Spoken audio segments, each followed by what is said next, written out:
petani. Assalamualaikum warahmatullahi wabarakatuh. Kita berjumpa kembali dalam acara peduli durian kita. Sobat petani, kita lihat durian di depan kita ini begitu suburnya ya, dan begitu hijau dan sangat adaptif ya terhadap dataran rendah di mana tempat kita berada ini, sobat tani.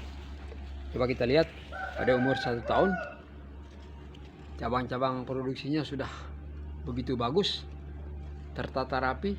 Dan tahukah saudara-saudara tani apa yang harus kita perbuat sehingga dapat seperti ini?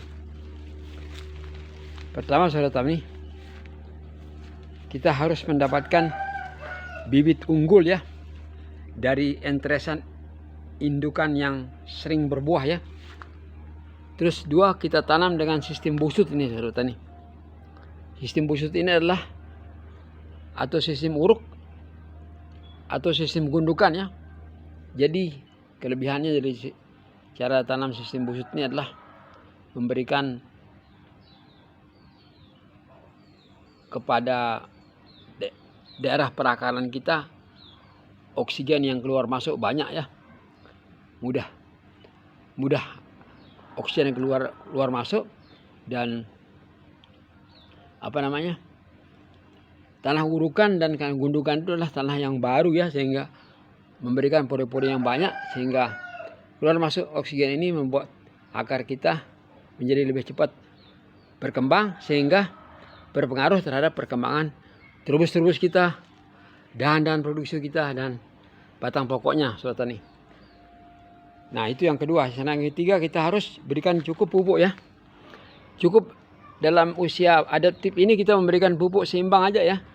NPK 16 sahabat tani, karete boroni, dan kalau kita mau percepat lagi pertumbuhannya, kita berikan dia urea di musim hujan, di musim kemarau, dan ZA di musim penghujan sebagai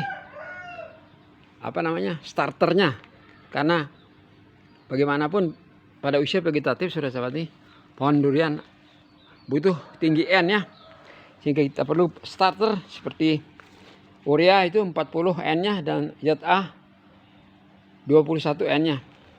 Nah, sedangkan langkah yang keempat adalah kita memberikan cukup air ya di sekitar daerah perakaran kita. Kanopi ini kita buatkan dia ring ya, penampungan air pada saat musim kemarau ya. Jadi gampang kita tampung air musim kemarau nya, sahabat tani. Cukup 100-200 liter kita berikan dalam 3 hari sekali. Nah, sedangkan pada musim hujan, ringnya, penampung airnya kita buka sehingga hujan mengalir keluar, sehingga tidak terjadi perendaman air di daerah perakaran kita. Sebab hindari perendaman, karena kalau terjadi perendaman yang lama maka akan mengakibatkan busuk akar, sahabat tani. Sedangkan usaha kita yang kelima, sahabat tani, kita berkala memberikan pruning ya, mengadakan pruning kita secara berkala. Seperti ini kan sudah mengadakan pruning ini. Nah, mungkin setiap 3 atau 4 kali terubus ya, sahabat tani, atau 6 bulan sekali, 7 bulan sekali kita mengadakan pruning ya terhadap batang produksi durian kita. Semakin panjang batang produksi ini ya, semakin panjang daerah yang lowong, yang luang ini kita kasih kita, seperti itu. Nah, sedangkan langkah yang keenam adalah, sahabat tani, kita harus memperhatikan tingkat pH kita, sahabat tani, terutama pada musim hujan, sahabat tani ya. Kalau dia digitnya di bawah 6 pH kita, maka kita harus menggunakan kapur dolomit untuk menaikkan tingkat pH kita. Kita usahakan tingkat pH kita di atas 6 ya, antara 6 dan 7. Yang paling bagus itu 6,5 ya. Jadi untuk mempertahankan itu, kita harus memberikan dia kapur dolomit setiap musim hujan, dan setelah masa peralihan ke musim kemarau, yaitu 2 kali setahun. Sesuai dengan dosisnya, sahabat tani. Kalau tinggi dan besar segini ini cukup kita berikan dia sekitar 2 kilo ya, sahabat tani. Jadi dalam 1 meter kali 1 meter kanopi itu kita berikan 2,5 kilogram ya. Kalau dia meter, ya sekitar 2 atau 2,5 kilogram. Nah, sedangkan usaha kita yang ketujuh atau yang terakhir Sobat Tani, kita menjaga pohon kita dari serangan-serangan hama Sobat Tani ya. Baik itu serangan-serangan hama yang ada di daun ya, dan yang ada di arah perakaran. Serangan-serangan hama yang ada di arah daun Sobat Tani, kita harus menggunakan fungisida dan insektisida yang sesuai dengan hamanya Sobat Tani. Kita di sini memakai fungisida Amisartop dan insektisida Kurakron ya. Bisa juga kita selingi dengan fungisida Polerpos ya, sekali sebulan, dan insektisida Skor. Jadi itulah kiat-kiat kita Sobat Tani supaya pohon durian kita cepat berkembang besar dan cepat berbakti Sobat Tani, dengan memperhatikan 7 hal terus yang kami sebutkan tadi itu, maka pohon durian kita akan cepat berkembang pesat dan cepat berbakti Sobat Tani. Jadi Sobat Tani, apalagi kita memilih bibit, terutama durian uci ya, karena durian ini adalah durian unggulan sekarang Sobat Tani, di mana durian uci ini terkenal dengan gampang berbuah ya. Dalam usia 3 tahun langsung bisa berbuah seperti yang kita punya Sobat Tani.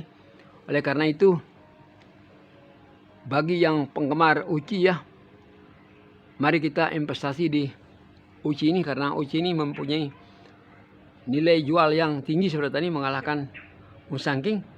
Karena itu berinvestasi di uci seperti berinvestasi emas Sobat Tani. Karena itu kita tanamlah uci ini, karena uci ini terkenal dengan durian yang gampang dipelihara ya, mudah berkembang dan adaptif di skala MDPL, baik itu MDPL rendah maupun MDPL menengah ya. Jadi kita tidak ada ruginya menanam daripada durian uci ini atau blackthorn atau durian duri hitam, karena kita akan mendapatkan hasil yang memuaskan Sobat Tani. Dan itulah informasi yang dapat kami sampaikan Sobat Tani. Semoga bermanfaat. Billahi taufik. Assalamualaikum warahmatullahi wabarakatuh.